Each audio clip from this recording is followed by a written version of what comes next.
Welcome back to Infinity Beyond. We've explored the science, psychology, and philosophy of time. But now let's turn to something even more human: how we express time through art, music, literature, and storytelling. While science seeks to explain time, art seeks to feel it, to capture its fleeting beauty, to slow it down, to stretch it out, or even to loop it endlessly. Let's begin with music, the most temporal of the arts. Music exists in time. It needs time. A melody is not a single note, but a sequence. Harmony, rhythm, tempo, all are about time. Music teaches us how to feel time, how to dance with it, how to savor each beat. Think of Beethoven's symphonies. They rise and fall like waves of emotion. Each movement builds expectation, tension, release. Time in music isn't just measured, it's sculpted. A slow adagio can make time feel suspended. A fast allegro makes it race. Modern composers like Philip Glass or John Cage experimented with looping time, silence, repetition. Ambient music can make time disappear. Others, like Hans Zimmer, use swelling motifs to create emotional time warps, as in Interstellar, where the score literally mirrors the effects of gravity on time. In a way, music is time travel for the soul. It brings the past into the present. A single song can transport you to childhood, to a heartbreak, to a joyful memory. Time, in music, becomes emotional and elastic. Now let's turn to literature. Writers have always grappled with time, not just what it is, but how it's experienced. In traditional stories, time flows linearly, beginning, middle, end. But modern literature plays with this. James Joyce's Ulysses takes place in a single day, yet spirals through layers of memory. Marcel Proust's In Search of Lost Time begins with the taste of a madeleine, unlocking volumes of memory. In these works, memory becomes time, and language becomes the vessel to hold it.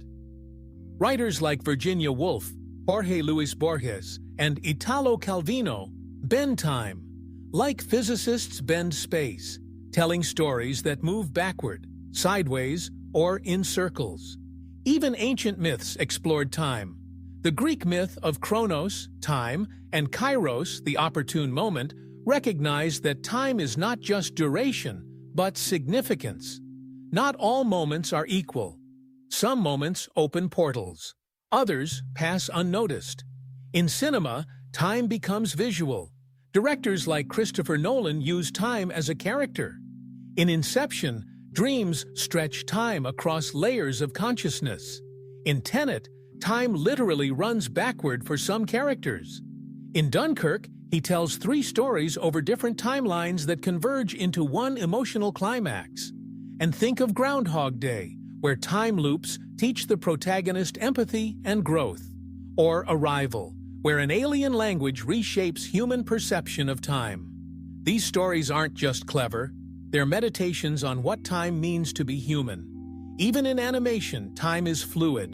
Hayao Miyazaki's films often slow down to let us breathe, to feel wind, silence, pauses. These moments invite us to live inside time, not rush past it. In painting and photography, time is often frozen. A single frame captures a moment, a laugh, a tear, a shadow. Artists like Salvador Dalí visualized melting clocks to show the surrealism of time. Others, like Monet, painted the same scene across hours or seasons, showing how light and time transforms perception. Digital art now plays with time-based media, generative visuals, looping animations, interactive timelines. Art is no longer just a static object. It can flow, adapt, evolve, just like time. And then there's memory, the internal art form.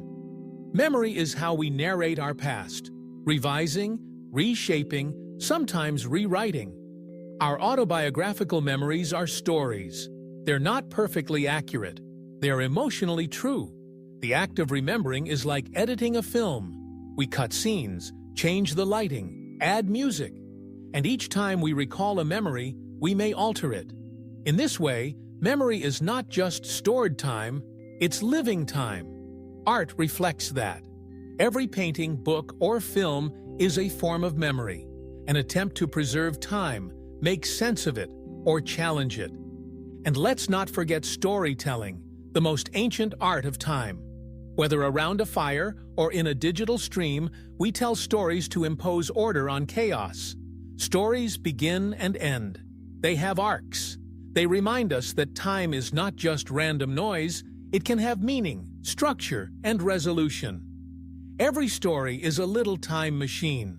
It transports us to other eras, into other lives, across imagined futures. And through them, we understand our own timeline a little better. So, what is time in art? It's not seconds ticking. It's not equations or calendars. It's emotion, structure, resonance. It's how we hold on to moments and let them go.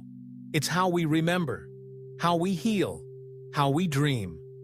In our next and final segment, we'll reflect on all we've learned and ask one last question. What would a world without time look like? Could such a thing even exist? But for now, let a song guide you back to a memory. Let a film remind you what matters.